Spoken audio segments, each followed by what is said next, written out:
जुल्फा वाला दुखी दिला दा सहारा, काली जुल्फा वाला दुखी दिला दा सहारा, कसम खुदा दी मैनू सब नालों प्यारा, कसम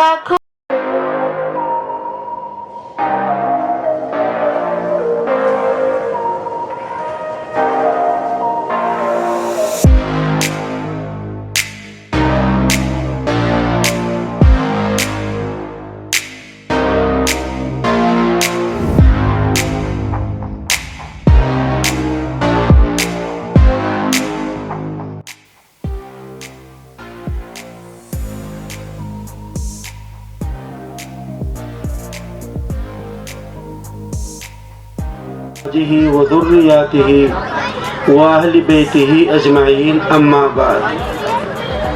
मुझे 2-3 बातें आपकी खिदमत में रखनी है। हमारे भाई मौलाना मुफ्ती अशरफ अब्बास साहब ने अपना दिल निकाल कर आपके सामने रखा है और समाज व माशरे की जितनी बीमारियां थी उनका इलाज पेश किया है। सवाल ये होता है कि इतनी अच्छी बातों पर हम अमल क्यों नहीं करते।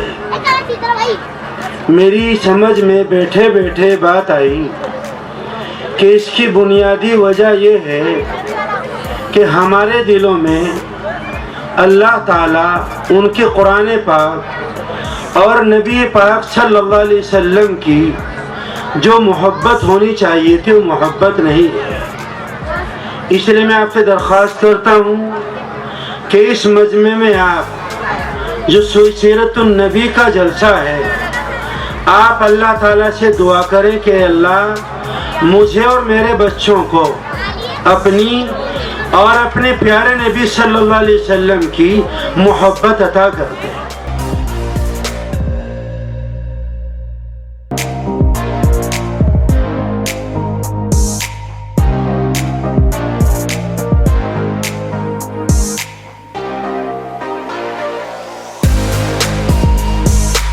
व दुर्रियातिही व अहली बैतिही अजमाइन अम्मा बाद। मुझे 2-3 बातें आपकी खिदमत में रखनी है। हमारे भाई मौलाना मुफ्ती अशरफ अब्बास साहब ने अपना दिल निकाल कर आपके सामने रखा है और समाज व माशरे की जितनी बीमारियां थी उनका इलाज पेश किया है। सवाल ये होता है कि इतनी अच्छी बातों पर हम अमल क्यों नहीं करते।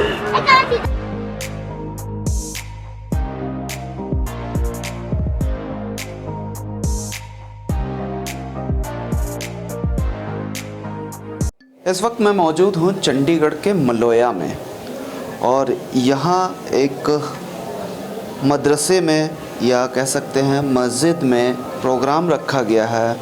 इसी प्रोग्राम के तहत हमारे साथ मौजूद हैं अशरफ अब्बास जी, जो इस प्रोग्राम में बच्चों को और बड़ों को भी कुछ तालीम देने आए हैं। चलिए पूरा मामला जो है हम इनसे ही बातचीत कर लेते हैं। आप बने रहिए एकदम टुडे न्यूज़ पे। मौलवी साहब, पहले तो आप बताइए कि आपका जो यहाँ पहुँचने का तात्पर्य है वो क्या है। देखिए, यहाँ ये मदरसा है, मस्जिद भी है जी। तो इस तरह जैसे मुल्क के अलग अलग भाग में अलग अलग इलाक़े में मदरसे चलते हैं जी। और उसमें ख़ासकर हमारी जो धार्मिक तालीम है, दीनी और मजहबी तालीम, उसकी तरफ तवज्जो दी जाती है। और जहाँ उसके साथ हॉस्टल होते हैं वहाँ नए ज़माने के एतबार से मॉडर्न एजुकेशन की तरफ भी तवज्जो दी जाती है। लेकिन जो हमारा असल बेसिक जो होता है और जो फोकस होता है वो ज़्यादा दीनी तालीम पर, उसमें बच्चों को अखलाक सिखलाते हैं, दीन सिखलाते हैं, कैसे वो भारत के एक अच्छे नागरिक बनकर रहें, लोगों के काम आएँ, उनकी भावनाएं अच्छी हों, इस तरह की तालीम दी जाती है। तो यहाँ भी ये मदरसा है और ये इस मदरसे का सालाना प्रोग्राम था। इस मौके पर जो आसपास के लोग हैं, मुसलमान हैं ख़ासकर, और दूसरे भी जो भाई हैं वो भी इकट्ठे होते हैं, तो उसमें मदरसे की जो कारकर्दगी है वो भी सामने आती है कि पूरे साल में मदरसे ने की क्या एक्टिविटीज़ रहे और क्या उसका काम रहा।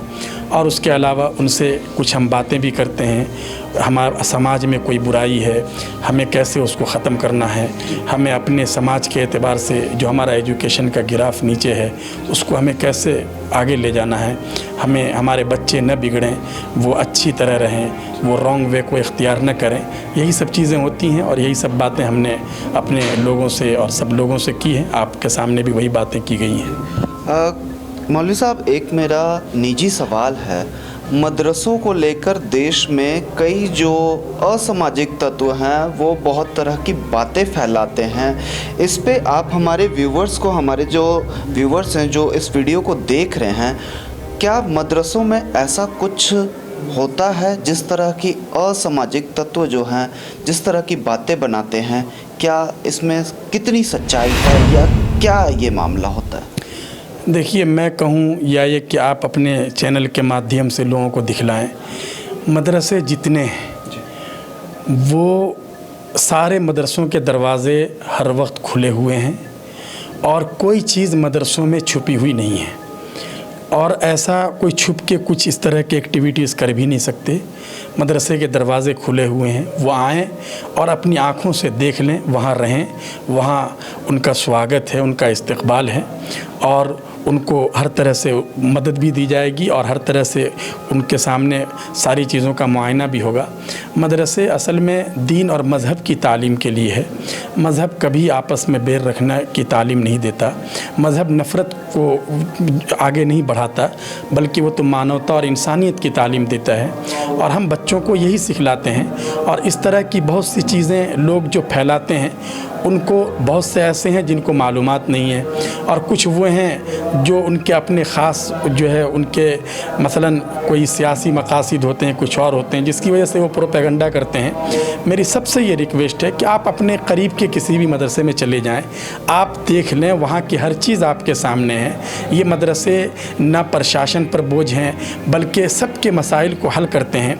यहाँ अच्छा शहरी बनाया जाता है और उनका जो क्राइम का रिकॉर्ड है वो भी नहीं होता मदरसे वालों का।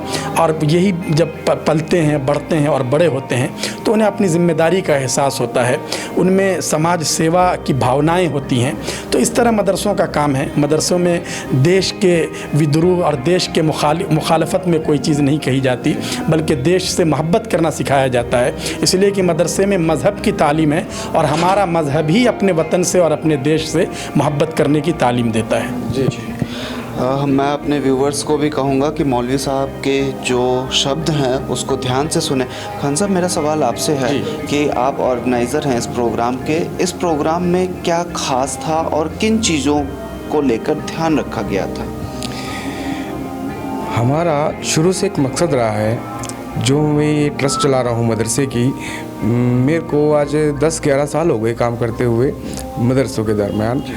मैंने एक चीज़ देखी है, हमारे जो आजकल जो बच्चे हैं वो जिनके सिर पर माँ बाप का साया नहीं होता, अधिकतर बच्चे हमारे मदरसों में वही पढ़ते हैं जिनके माँ बाप या तो कमज़ोर होते हैं, गरीब अवस्था में होते हैं और उनका कोई ज़्यादा नहीं होता, मतलब पैसा कमाने का ज़रिया नहीं होता। तो हम ये कोशिश करते हैं कि जैसे अपना आप लगा लीजिए, प्रशासन से भी हम मदद लेते हैं। कुछ NGOs हमारे साथ लगे हैं। ये मदरसा हमारा मलवाया कॉलोनी चंडीगढ़ के अंदर है, तो मेरे साथ काफ़ी प्रशासन के लगे हुए हैं, जैसे संन्यालय हैं, वहाँ से भी हमारा कांटेक्ट है। हम बच्चों को इंग्लिश, हिंदी और उर्दू और पंजाबी, इन तीनों चारों लैंग्वेज के ऊपर हमारा फोकस है कि बच्चों को पढ़ा लिखा कर समाज के साथ चलाया जाए और गलत चीज़ों से बचाया जाए। और जैसे अब ये हमने प्रोग्राम कराया, इसे जलसा कहते हैं, एक इस्लामिक नाम जलसा है। अब जैसे रमज़ान आ रहे हैं, सीरतुल नबी जलसे का नाम था, लेकिन हमारा मेन फोकस यही था हमारे मुफ्ती साहब का कि लोगों के बीच में एक मैसेज जाए, जैसे अभी आपने कहा कि कुछ लोग गलत मैसेज देते हैं मदरसों का, जी बिल्कुल। वो इसी करके है कि अभी मुफ्ती साहब ने हर चीज़ खोल कर तफसील से समझाई लोगों को कि आपस में प्यार से रहें, एक दूसरे की हेल्प करें। अगर बच्चा पढ़ा लिखा होगा वो अपने दिमाग से सोच सकता है कि गलत क्या है और सही क्या है। और जो आजकल हमारा माहौल चल रहा है, माशाल्लाह पढ़े लिखे बच्चे गलत नहीं चलते, लेकिन ये है कि जो गरीब बच्चे हैं, हम ये चाहते हैं कि हम अपने ज़रिए से या संस्थाओं के ज़रिए से उन बच्चों का भविष्य बना सकें। हमारी कोशिश ये रहती है कि अगर हमारे मदरसे में आज 25 बच्चे या 30 बच्चे रह रहे हैं, लॉकडाउन के बाद अब खुला है मदरसा, एक्चुअली क्या लॉकडाउन से पहले बंद थे सब चीज़ें, तो अब जो हमारे बच्चे 25-30 बच्चे रह रहे हैं उन पर हमारा यही फोकस है कि वो ज़्यादा से ज़्यादा अपनी तालीम हासिल कर सकें और अच्छी शिक्षा प्राप्त कर सकें और समाज के साथ चल सकें। धन्यवाद। मौलवी साहब, देश की युवा पीढ़ी के लिए क्या संदेश देना चाहेंगे आप? देखिए, सबसे ज़्यादा ये है ज़रूरी कि एजुकेशन को बहुत ज़्यादा अभी टारगेट करने की और सामने रखने की ज़रूरत है और पूरे देश में इसकी ज़रूरत है। लेकिन एजुकेशन जो है वो किसी ख़ास एंगल से ना हो। एजुकेशन ऐसा हो, इल्म ऐसी हो जिससे रोशनी आए दिल में भी और दिमाग में भी, मानवता और इंसानियत का जज्बा पैदा हो।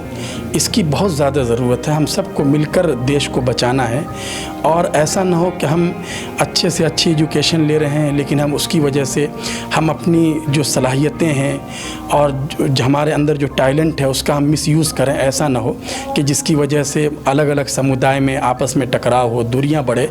ये युवा पीढ़ी की बहुत बड़ी जिम्मेदारी है कि सबको आगे आकर देश को बचाना है, देश के प्रेम को और आपस के प्यार को और आपस के इत्तेहाद को और उसकी अखंडता को बचाना है और इसकी बहुत ज़्यादा ज़रूरत है।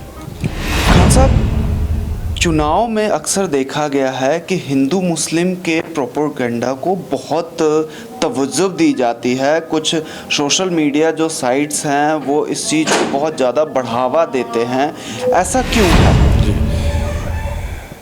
ये कुछ गलत एक्टिविटी चलाते हैं कुछ लोग जो इन चीज़ों को बढ़ावा देते हैं। खास करके ये चुनाव के दौर में या चुनाव के मौसम में कह सकते हैं कि इन चीज़ों को देखा जाता है कि बहुत ज़्यादा बढ़ जाती है। तो ऐसा क्यों है देश में और इसके लिए क्या हम समाधान निकाल सकते हैं? क्या किया जा सकता है इसमें? देखो जी, सबसे बड़ा तो समाधान एजुकेशन है। एजुकेशन, हाँ, अगर कोई बच्चा पढ़ा लिखा होगा, मैंने अभी कहा था कि वो पढ़ा लिखा होगा तो अपने ऊपर सोच के सेल्फ इंडिपेंडेंट एक उसके अंदर अच्छी सोच होगी और वो अच्छा ही काम करेगा। अच्छा, इलेक्शनों में होता क्या है कि आजकल हमारे हिंदुस्तान में ना अच्छा करने वाले बहुत हैं लेकिन कुछ गलत करने वाले भी हैं। वो एक दूसरे समुदाय के ऊपर एक टारगेट करते हैं किसी चीज़ को लेके, हालांकि वो कोई चीज़ महत्व नहीं रखती। जो अच्छे लोग हैं उनके लिए कोई महत्व नहीं रखती, लेकिन एक छोटा छोटा प्रोपेगेंडा उठा लेते हैं। तो ये चीज़ें गलत हैं। हम ये चाहते हैं कि आपस के अंदर मिलजुल कर रहें। मेरे काफ़ी फ्रेंड जो हिंदू भाई हैं, सिख हैं, और मेरा अगर मैं प्रधान हूँ तो मेरी एक जिम्मेवारी भी बनती है कि मैं सभी समाज के साथ मिलके चलूँ। और इलेक्शन हो या वैसे ही हमारी लाइफ हो, हम यही चीज़ कहते हैं कि हम यही चीज़ चाहते हैं, अपने अंदर एक आत्मविश्वास हो और अच्छा कार्य करने की क्षमता हो। हिंदू भाइयों के लिए क्या मैसेज देना चाहेंगे हमारे चैनल के माध्यम से? हिंदू भाई तो मेरे भाई हैं जी, और सभी मेरे भाई हैं। क्यों, मैं चंडीगढ़ शहर में रहता आ रहा हूँ, पैदाइश मेरी यहाँ की है। मेरा सबके साथ एक मतलब भाई है। मैं ये नहीं कहूँगा मेरे फ्रेंड हैं, जो मेरे अजीज़ हैं वो मेरे भाई हैं। अब मैं अब नाम क्या लूँ सबके, तो मेरा सिर्फ एक यही है कि जितने भी हमारे हिंदू भाई हैं वो पहले सही चीज़ को सोचें, गलत की तरफ ना देखें, सही सोचे कि अगर ये मस्जिद मदरसे बने हैं तो इनके अंदर इबादत होती है, गरीब बच्चों को पढ़ाया जा रहा है ना, तो उनका भविष्य बनाया जा रहा है। एक तो वो होता है ना कि छोटे बच्चों को काम करने से रोकना हमारा फ़र्ज़ है, हम बच्चों को रोकते हैं, उनको पढ़ाते लिखाते। ऐसी ये चीज़ें एनजीओ कर रहे हैं काफ़ी, वो भी हमारी हेल्प कर रहे हैं, हम उनकी हेल्प कर रहे हैं। तो मेरा तो 100 मैसेज यही है मेरे भाइयों को, भाई हिंदू मुस्लिम सिख ईसाई आपस में है सारे भाई भाई। हमने यही स्कूल में सीखा है, पढ़ा है और इसी के ऊपर हम अमल भी करते आ रहे हैं। जी, धन्यवाद खान साहब। मैं अपने व्यूवर्स को एक बार फिर से रिक्वेस्ट करूंगा कि ये वीडियो देखें और ध्यान से सुनें। अगर आपके भी मन में या कोई विचार ऐसा आ रहा है तो इस वीडियो को देखकर आप मुस्लिम समाज को लेकर जो विचारधारा आप रखते हैं उसको सही करें। इदम टुडे न्यूज़ के साथ अमर शर्मा की रिपोर्ट।